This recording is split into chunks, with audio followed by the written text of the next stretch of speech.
Halo teman-teman, kembali lagi bersama di LNF Trilogy.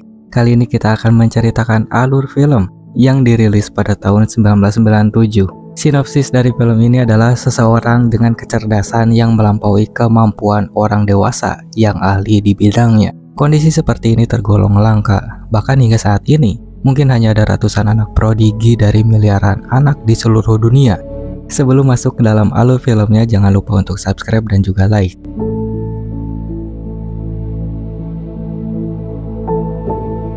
Will, tokoh utama dalam film ini, terlihat seperti orang biasa.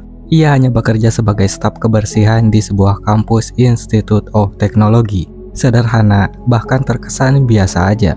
Namun di balik kesederhanaannya, Will memiliki kemampuan luar biasa di bidang matematika. Hal ini terbukti ketika ia memecahkan sebuah teori matematika yang sulit, yang bahkan tidak bisa diselesaikan oleh profesor sekalipun.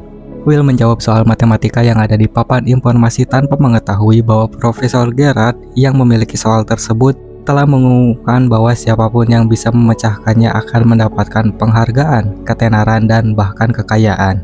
Will yang dikenal dengan kepribadiannya yang tertutup dan cenderung defensif tidak peduli dengan hasil jawabannya. Ia hanya ingin menuntaskan rasa penasarannya. Tak heran, ia tak tahu bahwa jawabannya telah membuat heboh seluruh institut. Seluruh kampus pun terkejut dengan jawaban Will yang mereka anggap sebagai hasil karya salah satu mahasiswa terbaik mereka. Namun tidak ada yang mengaku. Pencarian pun dimulai. Dan meskipun Will tidak tertarik dengan ketenaran, namanya tetap menjadi perbincangan hangat di kalangan mahasiswa. Sementara itu Will tetap melanjutkan hidupnya seperti biasa, bergaul dengan teman-teman seumurannya, sering berpindah dari satu tempat ke tempat lain, dan menikmati kehidupan yang jauh dari dunia akademik. Will dikenal sebagai sosok yang liar. Ia suka berkelahi, mencuri, dan bahkan sering kali berurusan dengan polisi. Meskipun banyak catatan kriminal, ia selalu bisa keluar berkat kecerdikannya sendiri dalam membela diri. Jika melihat rekam jejaknya, banyak yang mungkin tidak percaya bahwa Will adalah seorang jenius dalam bidang sains. Begitu juga dengan Profesor Gerald yang saat pertama kali bertemu dengan Will memandangnya sebelah mata. Setelah dibebaskan dari tahanan dan kembali bekerja di kampus, Will sekali lagi mendapati dirinya menghadapi papan tulis dengan sebuah soal yang sulit. Tanpa sengaja ia menarik perhatian Profesor Gerard dan juga asistennya. Dari penampilannya yang sederhana dan statusnya sebagai seorang staf kebersihan, mereka sama sekali tidak menduga bahwa Will memiliki kemampuan untuk memecahkan teori matematika yang rumit. Penampilannya sangat menipu. Jika kita berada di posisi profesor, mungkin kita pun akan meremehkan Will dan berasumsi bahwa orang yang pekerjaannya seperti itu tak mungkin memiliki kecerdasan setinggi itu. Ternyata yang terjadi selanjutnya adalah profesor menegur Will karena mencoret-coret papan, yang membuat Will panik. Ia langsung berlari keluar, khawatir akan dimarahi atau yang lebih buruk lagi dipecat. Itu adalah hal yang paling ia takutkan, dan ia tak ingin kembali ke masalah yang sama. Namun setelah Will pergi, asisten Profesor Gerard terkejut melihat bahwa Will sebenarnya sudah berhasil menjawab soal tersebut. Mereka sangat kagum dan heran, dan Profesor Gerard mulai penasaran. Setelah beberapa waktu, ia mulai menduga bahwa Will adalah orang yang memecahkan soal matematika sebelumnya. Ia pun menyesali cara ia memperlakukan Will dan berniat untuk menemui Will keesokan harinya untuk membahas soal-soal yang telah ia jawab. Sore harinya setelah bekerja, Will bersama teman-temannya pergi ke sebuah bar dekat kampus Harvard. Di sana masalah baru muncul. Penampilan Will dan teman-temannya jelas tidak mencerminkan mahasiswa dari kampus itu, dan mereka pun jadi bahan olokan. Juga temannya Chuck mencoba mendekati seorang gadis. Namun niat baik itu berakhir dengan perselisihan dengan seseorang yang berusaha mempermarukannya. Mahasiswa itu memandang rendah Will dan juga teman-temannya, serta mengejek mereka. Ketegangan semakin meningkat hingga akhirnya Will dengan tenang menunjukkan kemampuan akademisnya yang luar biasa. Dalam sekejap, lawan bicaranya kehabisan kata-kata. Namun meski begitu, lelaki itu tetap merendahkan Will, berpendapat bahwa secerdas apapun seseorang, jika tidak berpendidikan tinggi, maka ia akan sia-sia saja. Will tetap tenang, mengabaikan ocehan itu dan meminta lelaki tersebut untuk pergi. Namun sesuatu yang tak terduga terjadi. Kecerdasan dan sikap bijak Will ternyata menarik perhatian seseorang wanita bernama Skyler. Tanpa banyak usaha, Will berhasil mendapatkan nomor telepon dan alamatnya. Begitu mudah bagi Will untuk mendapatkan apa yang ia inginkan, termasuk perhatian dari perempuan yang ingin didekati teman-temannya. Keesokan harinya, Profesor Gerald akhirnya mencari Will. dan dia menemukan Will di persidangan terbuka. Seperti sidang-sidang sebelumnya, Will dengan cerdik memberikan pembelaan yang menyudutkan pihak jaksa. Penonton di ruang sidang pun terkesima, dan Will hampir saja lolos dari hukuman berkat kecerdasannya. Namun setelah melihat catatan kriminal Will, hakim memutuskan untuk membatalkan pembebasannya. Hakim merasa bahwa Will perlu menjalani rehabilitas untuk memperbaiki sikap dan tindakannya. Akhirnya Will dibawa ke penjara untuk menjalani masa rehabilitasnya. Tetapi di saat yang sama, Profesor Gerard datang dengan sebuah tawaran. Ia akan membantu membebaskan Will dengan satu syarat. Will harus membantunya memecahkan teori setiap minggu dan pergi menemui terapis untuk memperbaiki mentalnya. Meski Will awalnya setuju, usaha Gerard untuk merehabilitasi Will tampaknya sia-sia. Will terlalu cerdik dan sering mengerjai para terapis, membuat mereka enggan melanjutkan terapi. Gerard yang mulai putus asa akhirnya meminta bantuan dari temannya Sean, seorang psikolog dan juga dosen. Relasi antara Gerard dan juga Sean sempat tegang, namun mereka akhirnya memutuskan untuk bekerja sama.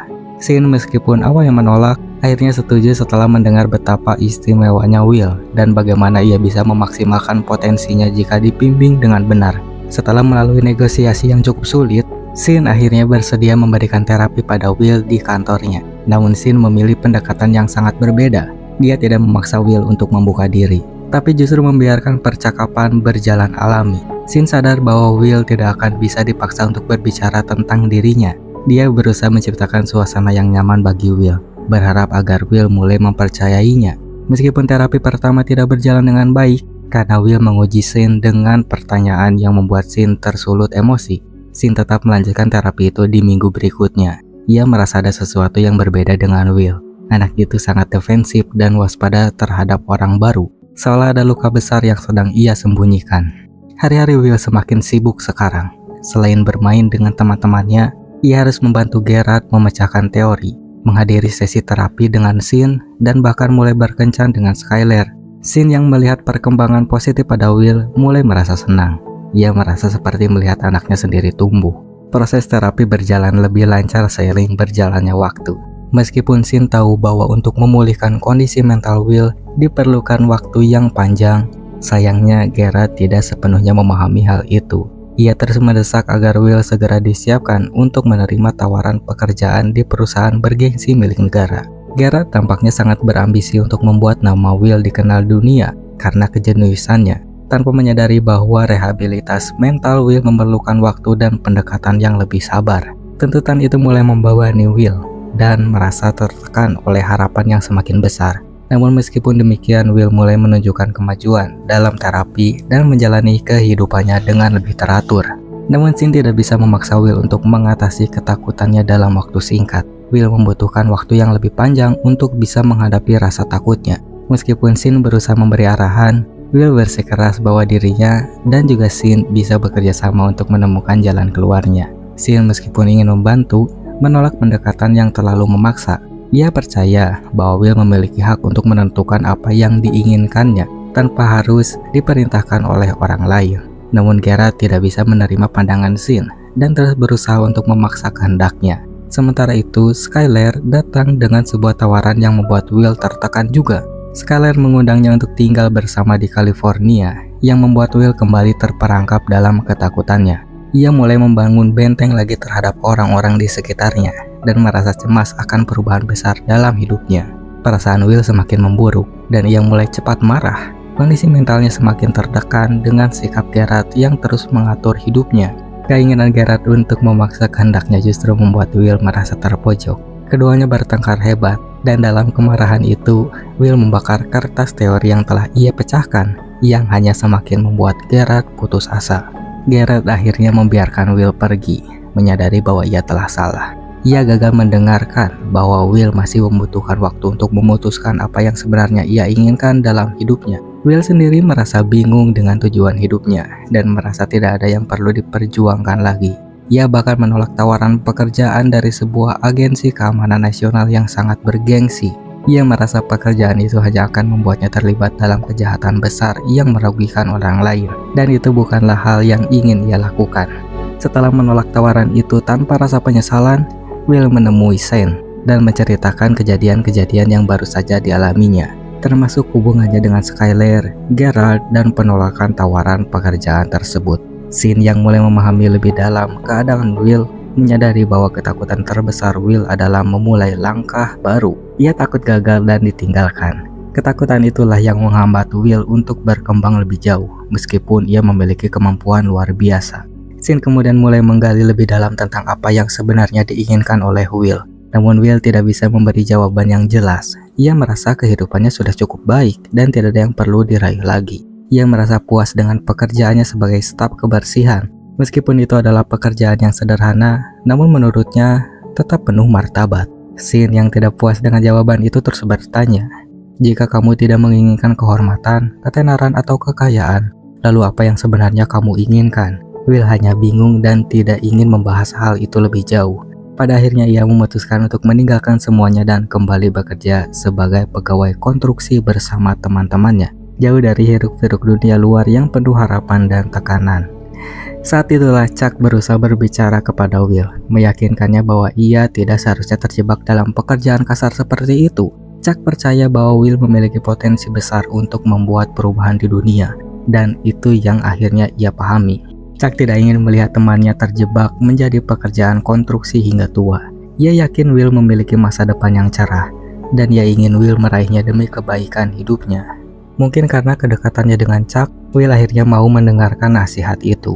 Chuck lah yang berhasil mengubah pemikiran negatif Will dan membuka matanya untuk kemungkinan masa depan yang lebih baik.